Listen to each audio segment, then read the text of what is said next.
Hey there, welcome to episode 5 of the TeacherGoals podcast. This is your host, Erica Terry from Healthy Wealthy Educator. Super excited to be collaborating with Teacher Goals and bringing you a wonderful guest today, Ms. Kathryn Starke, who is the author of Tackle Reading. Which is a partnership with the NFL, with a book that has become a partnership with the NFL. And so we are going to be talking to her today about how to develop independent readers. So, how do you empower your students to become independent readers? But of course, before we get into the interview and get into all of the goods, I want to know who we have with us. So today I added a little twist. So I always ask you to tell me where you're from, what's your role in education. But today, since we're talking about tackle reading, we're going to be talking about a partnership with the NFL. I want to know who is your favorite NFL team. So add that to your introduction today so that we can see who we have. What fans do we have? Did anyone just, win a Super Bowl championship? Like what? Who do we have today? And so I want to say Daniela from Brazil. Hello, welcome. We're so excited to have you. We have Eldemar from, well, a big hug back. Love getting hugs. We definitely can all use those. Teacher Goals is from Indianapolis, and they are Colts fans. So that is funny, funny. Philippa is from Portugal. So hello, we are so happy to have you. And I said that is funny because I am from Cleveland, even though I live in Georgia now. But if you know anyone from Cleveland, you know that we stay true no matter how bad it is. So I am a Browns fan. A Cleveland Browns fan. Yes, that is me. So we have Beverly from New Hampshire, who is a Patriots fan. My husband loved the Patriots when Brady was there. I don't know. I'm going to have to ask him now. But definitely Patriots. We have Tammy, who is a 49ers fan. And a teacher of the visually impaired from Pennsylvania. So, hello, welcome. So excited that you're here with us today. We have Alicia from Trinidad. So, hello, welcome. I love this first name, obviously, Erica, who is a middle school educator working on her doctorate. Congratulations. And she loves the New York Giants. Glorabelle from Massachusetts is a Patriots fan. I'm seeing a lot of Patriots, Giants. Hello, Andrea. So happy to have you with us. Ali, who is from London. We have a lot of, like, we're global. I love this about Teacher Goals. Love it. We have Donna from New Zealand, Giselle from Georgia, Stephen, who is ATL, Atlanta Falcons. I am here in the ATL. And I have to say, that is one thing my Browns make me proud of, no matter how bad the season is going. Anytime they've played in Atlanta since I've been there, we've won the game. So I am thankful for that. Shantae, we have from North Carolina, who is another Patriots fans. There are a lot of Patriots fans here, a lot of Patriots fans. So I am so thankful for all of you. You just keep coming in. Joshua, who is a principal from Central Mississippi and a literacy leadership author and a huge Dallas fan. So every Dallas fan I know is a huge fan. I think they Cleveland has some huge fans too, but those Dallas fans are huge. So hello, welcome. We have Dr. Phillip from LA. 8 from Morocco. Love that. We have another Ohio in Toledo. Susan, who's special education middle school with no team currently, and that is okay. Everyone is not into it. We love it. Shayuli from NYC. We have Lisa from Massachusetts. And we have Bray from the Raiders. My daughter's godfather is a former Raider. So we always have those battles in our house. Love it, love it, love it. All right. So thank you all for joining us. We are from everywhere tonight, and we are super excited about our guest. We have with us Kathryn Starke, who is an educator, uh, author, and the book that she's going to be talking about tonight, we're going to be talking about it tonight. I'm super excited about this conversation.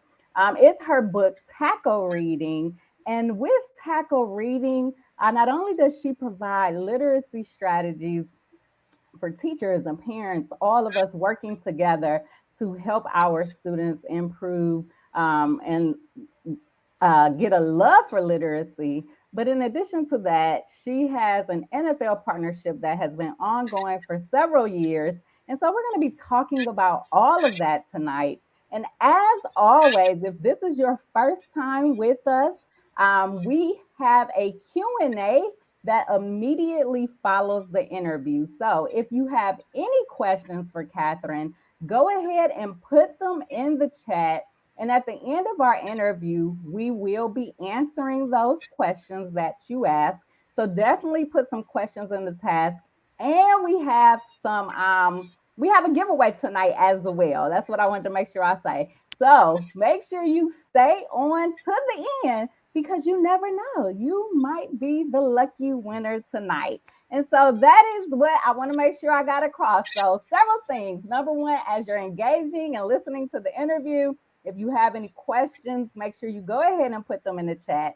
And then last but certainly not least, make sure you stay on to the end because we are going to have a giveaway. And so with that being said, I am not going to hold her in the waiting room any longer. I am about to bring up Kathryn Starke, author of Tackle Reading. Hello, Kathryn. How are you? Hi, Erica. I'm excited to be with I you. am super excited as well. So glad that you are here with us tonight, and we have a room full from all over the world. So this is Yes. going to be good. I'm so excited. So excited. And so we're going to go ahead and jump right into it.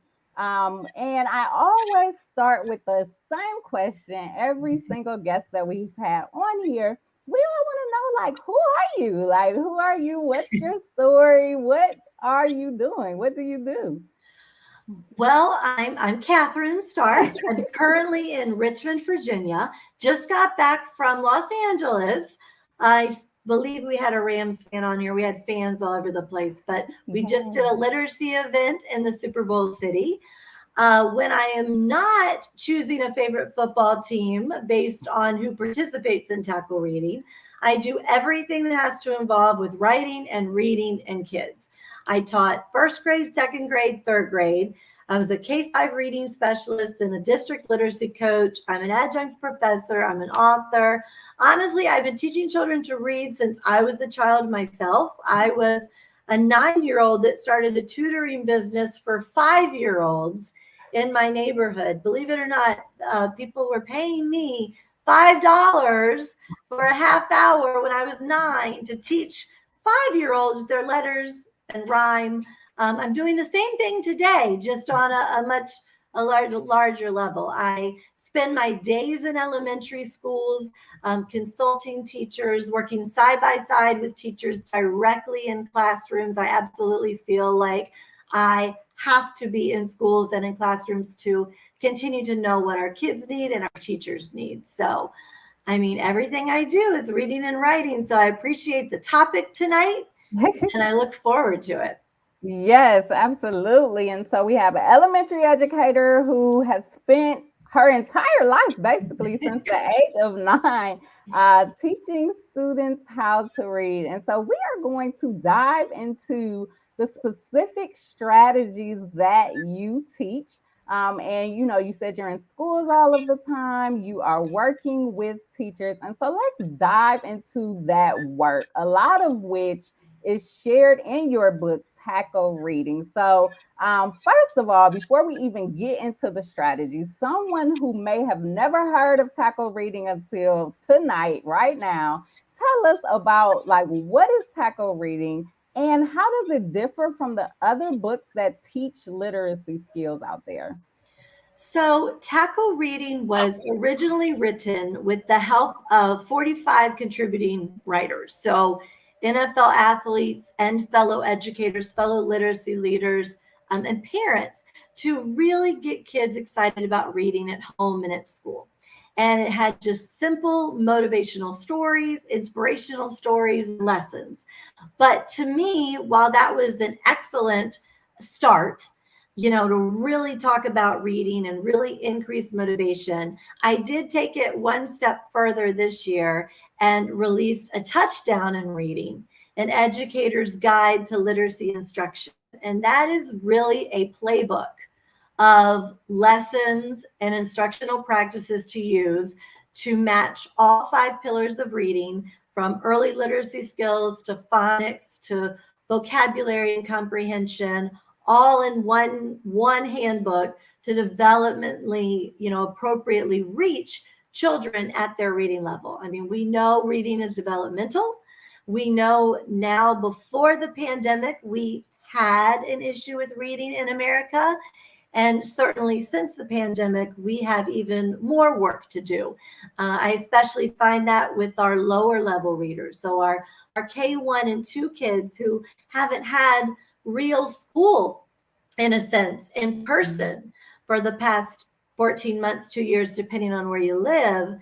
These are the children that have missed the foundations of reading. And if we don't get the foundations of reading for our kids starting at age 4 and age 5, with real instructional practices, that our children, unfortunately, are on a path of wanting to not become great independent readers. And so really making sure we get these strategies into the hands of our youngest readers is really where we can make the greatest gains. Love it. And so I love the transition over the years from tackle reading to touchdown reading. Is that correct? All right. Yes. So touchdown reading. Mhm. And I love how you've connected touchdown reading to really be on strategies and the 5 pillars of reading. And Mhm. so for someone who, I mean, I'm starting to hear it all of the time as a consultant. But I was not familiar with these 5 pillars of reading until this year. Maybe because of my high school background. I'm a high school educator. I don't know, but I got over the summer handed these two large books, and they were all about these 5 pillars of reading. So, kind of talk to us, just a little intro to it, or really connect, like, which pillar can we connect to independent reading, since that is our topic tonight?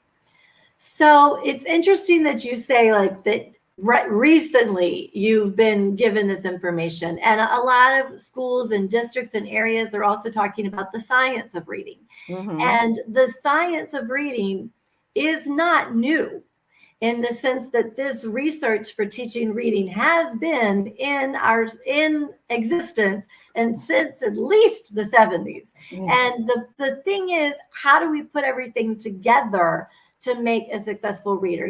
There's debates. There's always a debate. Oh, I need to do all phonics and this is going to work, and I need to do all comprehension and this is going to work. Research shows us that we have to do all of everything to get kids where they need to be. And so, because it is a developmental practice, we certainly are always going to start with phonological awareness and oral language, which starts from birth, for reading to children and singing with children and speaking with children. That's the earliest form of literacy, which of course goes into phonics, which now we're talking about sound and letter sound relationships, how we decode unknown words, those multisyllabic words that children look at and they see a first letter and just make up a word instead of figuring out that word. Certainly being able to read with authenticity or fluency, and then our vocabulary, which leads to our ultimate goal of comprehension. And so certainly, while we may weigh a little bit more heavily at phonological awareness at the 5-year-old level, we're still doing comprehension all the way out. And we're still doing phonics the whole way out, because, while we think of phonics as early teaching reading, it's actually developmentally goes from kindergarten through 7th grade. So if you're a 9th grade teacher that has a 4th grade reader in your classroom, they're still benefiting from phonics instruction, the structure of Mhm. words, how vocabulary, prefixes, suffixes, how all these things come together to make Mhm. words. So we do need to consider what we're putting in and how often we're putting Mhm. each component in to help our kids become those independent readers. Love it. And so, as we talk about helping our students become these independent readers, share with us like some of the specific strategies that someone will find inside of, I'm going to say, touchdown reading now. Yeah. So, some of the specific strategies that you teach in that book. So in a touchdown in reading, it's done in those five pillars. So the book is divided into those five pieces. I Hmm. absolutely though believe that even if you teach the best lesson, if a child is not motivated, that's step one.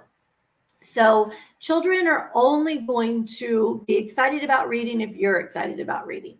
And to me, background knowledge and prior knowledge is a large component of reading that sadly has kind of taken a back seat. And comprehension is based on what we know. So if I'm reading a story about a farm and I've never been to a farm, or I'm reading a historical fiction novel that took place in the Great Depression, I have no idea what that means. How am I really going to understand the text that's being put in front of me? So I always ask teachers to take the first 2 to 4 minutes of introducing any text at any grade level to provide background information. Find out what the kids already know, provide the kids with facts they need to know, and ask questions that allow children to make personal references to say, wait, that reminds me of such and such, Hmm. or I've been to that place before. Step number one, always increasing background knowledge. That's automatically going to increase comprehension when reading begins. The other one that I really, really focus on is syllabication. So when it comes down to reading words, if children can hear how many syllables are in a word, which is a very, very early literacy skill. So, November, there's 3 syllables. Great. Hmm. Well, now let's talk about what those 3 syllables are, what the letter sound relationships are to put that word together. And if I were to give you those 3 parts on 3 different index cards, so NOVEMBER, and I scrambled them up, can you put them together in order to make a word? If a child cannot do that, they are lacking phonics knowledge, chunking skills, things like Hmm. that. When we really focus on syllabication and breaking down words and then using parts that we know to decode words, you're going to excel faster in your reading. And while we focus so many times, on leveled readers and decodable reading and things like this, it really, truly, you could give a child a grade level text, ask them to focus on syllabication. And when a child has enough practice with that, they are going to be able to decode words much more easily. And then, of course, thinking about our ultimate goal is comprehension. So, Hmm. understanding what we're reading. So many kids can read the words on a page and then not be able to tell you anything about what they read. And so, let's really focus on getting kids to think while they're reading, not just with graphic organizers, but doing simple sketches along the way. So, literally reading a passage, and while it's either a paragraph or a heading or a chapter title, a pencil sketch of what it's about. If I ask a child a main idea, they usually don't give it to me, they freeze. If I ask a child to sketch for me exactly what that whole paragraph was about, they usually sketch the main idea. Okay. So being able to go with what they know is really Hmm. going to help truly understand the whole story. I love it. And I love that like the sketch strategy. I love it because I see my daughter doing it a lot in kindergarten. So I love it. I love it. Now I understand I can connect the pieces. I get it now. And so that was really good. And so as we begin to think about using these strategies to teach literacy, as we really dive into this work, what are some of the challenges? Because with every good thing, there's always a challenge, right? And so, what are some of those challenges that teachers tend to have when they're motivating their students to love literacy and become independent readers? And then, most importantly, how do they overcome these challenges?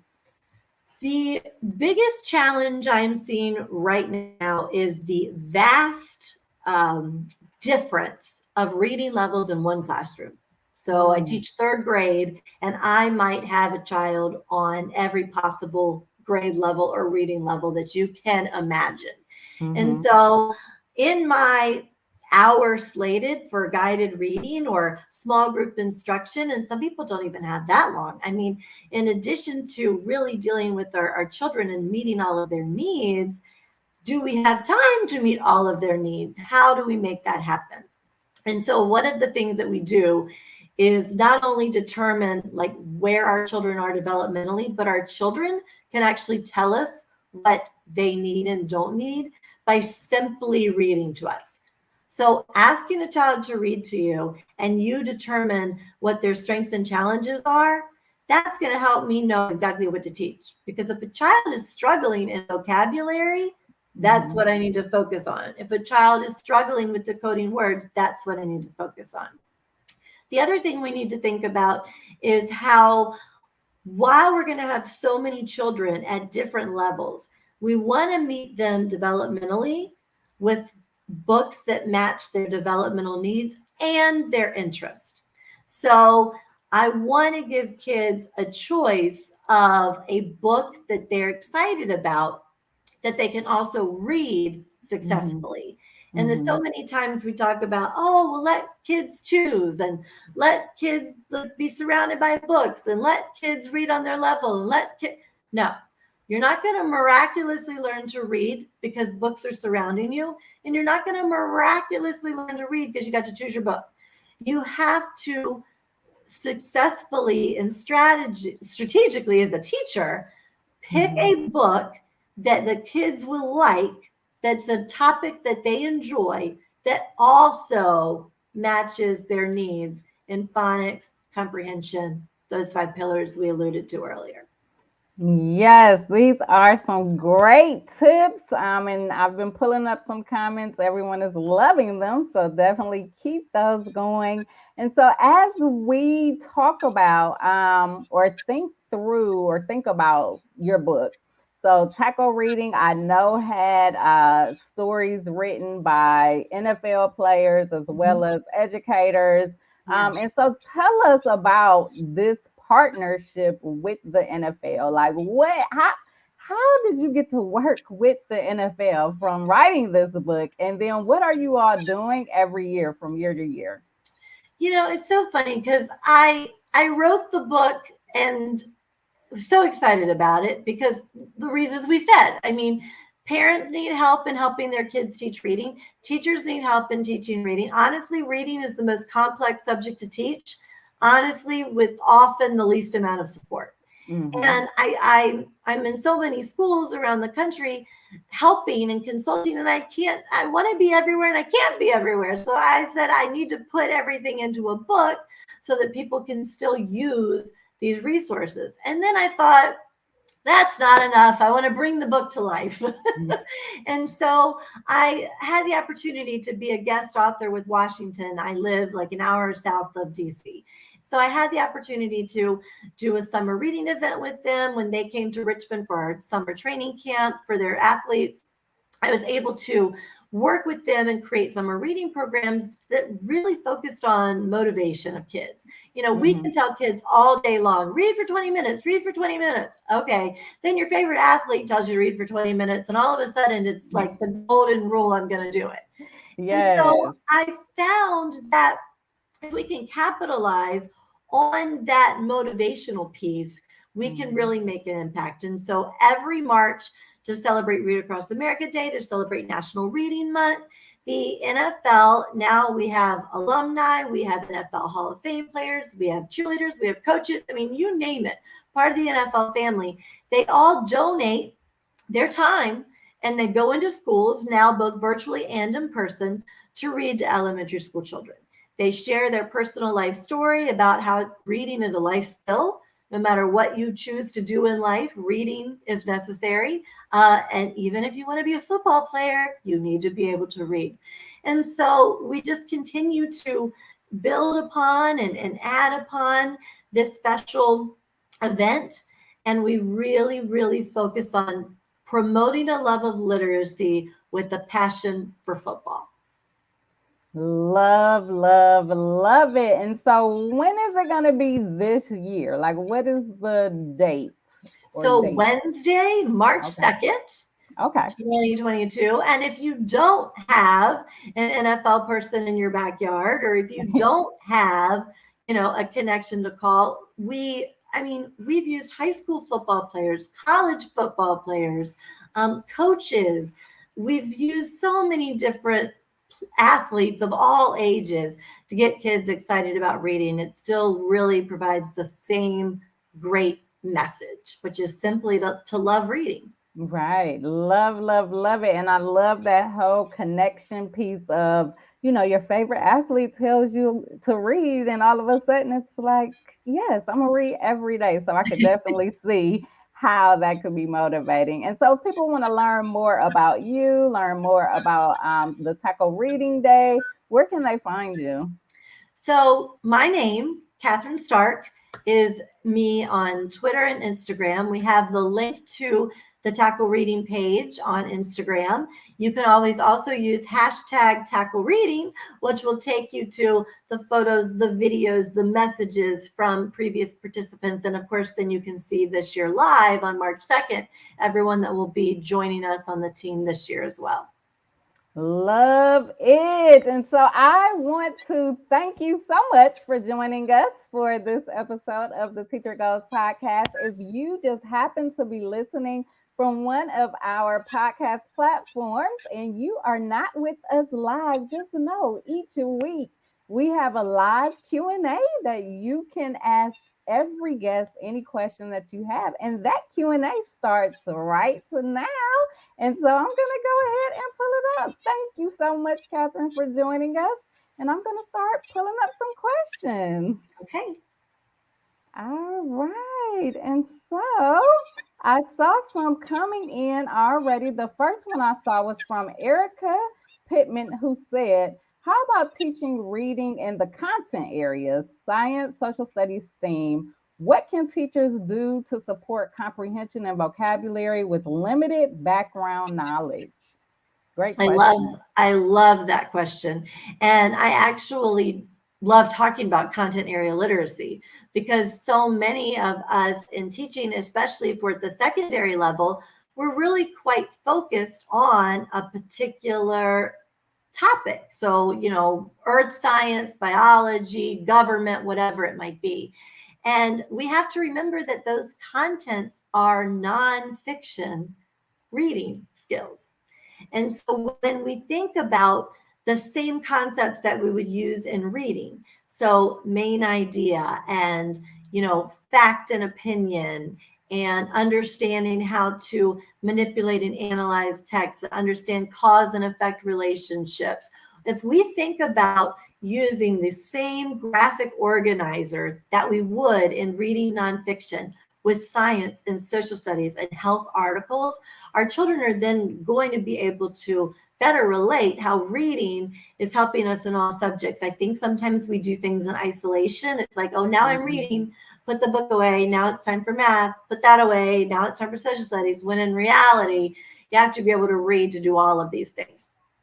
I do believe that with that limited background knowledge, it's our job to show clips, to show examples of these things. So certainly experiments in science, but like social studies, I love using like real time clips and videos and snippets from history. So the kids can see what people looked like in these time periods, or what the setting looked like, or what the environment looked like, what the scenario was. And when we provide children at the very beginning with vocabulary, I like to think of a particular topic. So let's say my topic is matter. And I want to throw out vocabulary terms in the beginning that all correlate with that. So I'm going to be talking about atoms, and I'm going to be talking about protons, and I'm going to be talking about matter and volume, and throwing out all of these words, seeing if the kids can actually figure out how these words relate before you get into the conversation. Again, you're able to see what kids know and don't know, and how much background knowledge they have or don't have, to determine how detailed your lesson needs to be. Love it. And everyone, I mean, this is so enriching, so inspiring, good stuff. The graphic organizer strategy was great. And, Becky says yes. And so love these suggestions. We had another question that came in. We may need a little clarification, but I will put it up. Kim says this was very interesting. What if a teacher is not teaching the proper techniques of reading? And so I'm not sure if she's asking like what will the result be, or what can they do differently, but kind of touch on that topic or question just a little bit. Yeah, I in schools, a lot of times I find in schools and districts, I mean, sometimes you're teaching this program that your school or district says we're teaching, Mhm. and oftentimes it doesn't match the best practice, only because books and programs don't teach kids to read, teachers teach kids to read. And so I love using the resource for ideas and lessons and text and quality literature, but then knowing that I can use that resource but add in what we mentioned earlier, add in the power of syllables, add in the topic of talking about text before, during, and after, asking great questions, asking kids to jot down what they know, ask kids to tell you what they know and don't know. Really, really incorporate understanding vocabulary, understanding theme, understanding meaning, word meaning. I mean, look at words and think how words are the connector between reading and writing. And so if we can actually think about the number of experiences we give our kids in both reading and writing daily, no matter what subject you teach, no matter what grade level you teach, you're automatically going to increase reading success. Awesome, awesome. And so a couple of comments have come in. So Erica, who asked the previous question, Mhm. said, I thought I had clicked on it and I missed it. She says, yes, the isolation is exactly what she worries about, but thank you for answering her question. So you were Yes. spot on with that one. And then we have a question that comes from Tammy, who says, I'm a teacher of the visually impaired. What would you say are the top tips you can say would be useful that are not strong visual methods of learning? So, Mhm. i.e., graphic Yeah. organizers or sketching main ideas. Oh my gosh. Yes. Really great question as well. Everyone is so I insightful. know these are I some mean, great I questions. can talk about this forever. I'm sorry we have to make it so quick. But yes, that to me is oral language. So phonological awareness and oral language are the founding blocks, like the basic blocks of reading. And so with this, we want to talk about using rhyme. We want to talk about hearing rhyme. We want to use songs, traditional songs, rhyme, lyrics, rap. Honestly, anything children are listening to that has Mhm. rhythm, that children can identify rhyme, can identify patterns, can identify word structure by listening. Also, acting out and marching. So, syllables again. So, instead of necessarily having it on index cards, we can actually march it out. How many steps are we taking for November? How many steps are we taking for civilization? And then really talking about where we're going to divide those words after what sound that we are hearing.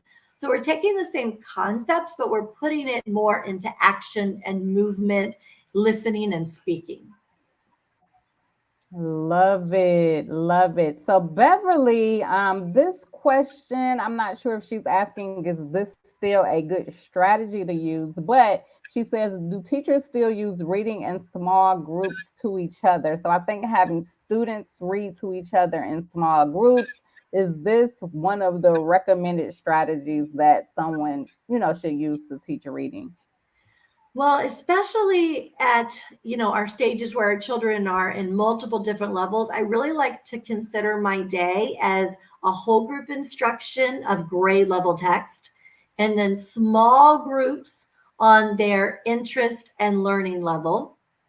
And then you can always add in partner reading in particular opportunities, whether you put kids high and low together or strategically put children similarly together. You don't always want one child to be helping the other, and you don't always want one child feeling like they're struggling. But certainly thinking about making whole group versus small group versus partner reading, and even partner reading, upper grades to lower grades, pairing second graders with fifth graders, first graders with third graders. Often your struggling readers in third grade become shining stars when they're reading to first graders. So yes, small group instruction matches our differentiated instruction. So certainly continue doing that, in addition to whole group, one-on-one, whatever we can to provide as much intervention as we can to get kids where they need to be. And she says she loves the idea of marching to syllables. So Oh, definitely thank you good. for sharing that one. And then we had a question from Adewale, from Africa. He didn't say what part, but at this part of the world where I come from, Africa, prospects find it hard to read or find reading hard. So Mhm. how can we encourage reading? Is his question. Well, that just goes back to our motivational piece, right? So, what do your kids love? Do they love music? Do they love a particular movie? Do they love a particular location? Being outside? All of these things. I really try and figure out what my kids enjoy. And it's always going to be different. Some kids, I talked about someone today. I was like, what do you kids work for? And they said, well, they'll work for food. I'm like, well, okay, let's talk about like a book tasting and actually getting a taste of a book by reading just a little brief, like the teacher reading aloud a tiny bit of it to give the kids a little sample of it, to get kids hooked. So I really do think it is what we like and what we don't like. So reading outside, having a teacher read aloud, having a guest reader from the community, a leader in the community reading and talking about their favorite book, but certainly mixing and matching to get kids excited, talking about books. And it's, while it might be hard for them reading independently, how is it right now listening to others read or talking about books or writing your own stories or creating your own stories? All of that is encouraging a love of reading and writing.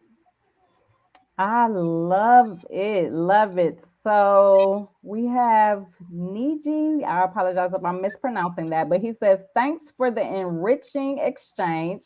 So lucky to be here. And we're so lucky to have you. We're so glad that you're here. But his question is, does supporting learners reading require similar strategies, like in the case of limited culture and means of reading?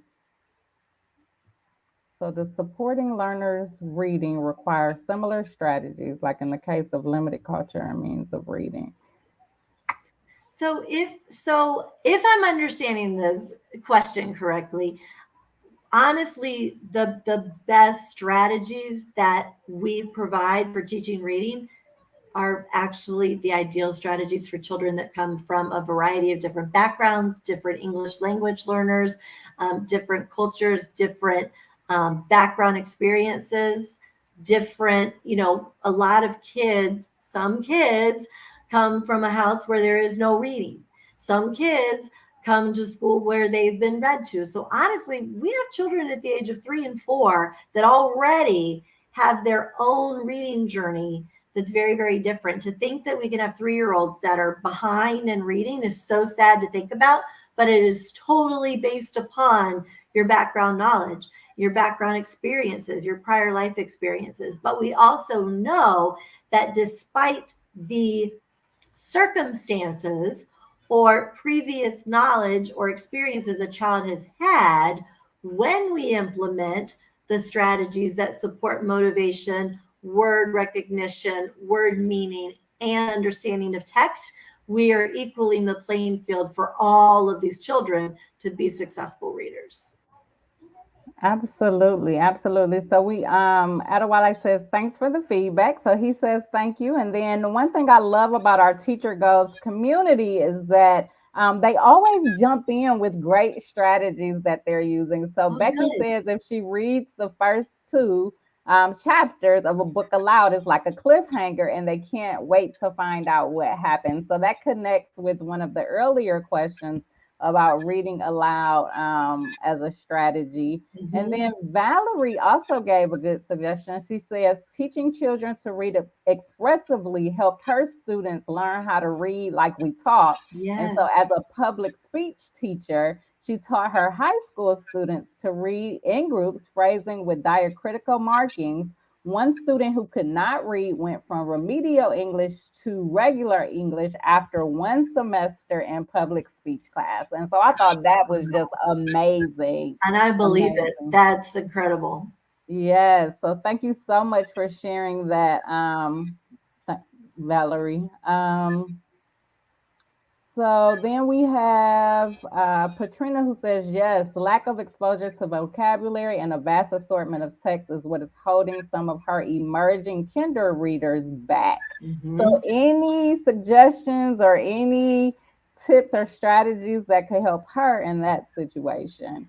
So I really believe in exposing children from the very earliest age to all genres, because we as adult readers can say, "Oh, I prefer historical fiction," or "I prefer autobiographies," or "I prefer mysteries." And our youngest kids don't know what they like or don't like if they're not exposed. Also, every type of genre teaches a different skill. I love using mysteries in the beginning of the year because it makes kids think, critical thinking, inference skills, drawing conclusions, some of the most challenging strategies for kids in comprehension, you automatically have to figure out by using a mystery. So I always consider starting with a mystery or a poem, which is certainly going to help with your kids. And as far as vocabulary, here's the thing: we're never going to know what words our kids don't know. So instead, we have to teach ways for them to figure out unknown words. So when we can provide the kids an opportunity to give us a word that means something similar or the same, then we're going to help kids really understand what it means. So, for example, I love the word bargain. Like, I always use the book A Chair for My Mother, and we talk about the words and what are words that mean something same. And we say, what's a word that means something the same as bargain? My mother's always looking for a bargain on tomatoes. And some kids will say sale and some will say discount. And one child very, very proudly told me that sounded like it was a hookup. And I was like, no, that's what it means. You got a good hookup. You got a good deal. You got a good sale on the tomatoes. Whatever helps you understand what the word means is our end goal. So, encouraging kids to think about synonyms or similar phrases to increase vocabulary, that increases our vocabulary the best is by simply expanding it through synonyms. Well, this has been amazing. So many of our attendees tonight have said, how engaged they are. Beverly says that this is such a worthy conversation. And then I did want to give this nod to Valerie just in case she didn't see it. Everyone's giving her, compliments and, saying that her work is transformational. Yes. So great job on that. And so, you have a giveaway tonight. Tell us about it. What are you giving away tonight? And we're going to announce our lucky winner. Yeah, absolutely. So I have a free ebook version of Tackle Reading as one of our giveaways this evening. And it's certainly, if you follow me on Instagram, we're always giving away things that promote literacy. But absolutely, Tackle Reading for somebody tonight. Love it. So we have an e-version of Tackle Reading. Is there anyone that you have thought of or any question that stood out that you wanted to give it away to? Or I could pick someone however you want to do I can't choose. I want to give it to everyone. Can we do that too? Oh, I love it. I love it. I love it. And so I am going to give it to someone who was very engaged with us throughout the entire conversation, asked great questions, gave great feedback. So tonight's winner is Beverly P. Such worthy conversation, she said, and she asked a great question and was giving feedback throughout our conversation tonight. So thank you so much, Beverly, for joining us. You are the winner. And if you reach out to Kathryn, can she reach out to you directly? Sure, sure. Okay. So if you reach out to her directly at Kathryn Starke, we will make sure that we get that to you. So congratulations on winning. Thank you all so much for joining us this week. This conversation was so good. I enjoyed it. I learned so much, and just from the comments, people are loving everything that they saw. We have Beverly who says, "Oh my, thank you." She's so excited. Ivy is asking where to buy, and so if you look at the Teacher Goals comments, they have been given the direct links to both of the books, and so you can buy it on Amazon, and those links are there. They are Teacher Goals has been sharing those links, so just click there, and it'll take you directly to the book. And so we have some congratulations. Woohoo! Erica says, thanks, great dialogue. Susan has given some hand claps. And so I just want to thank all of you for joining us tonight. This was a great conversation. Thank you so much, Kathryn, for joining us. And we are here every Thursday at 7 p.m. Eastern Standard Time. And so if this was your first time joining us, do not let it be your last time, because we want to see that pretty face. We want to engage with you and keep sharing these great strategies. So once again, thank you for joining us tonight.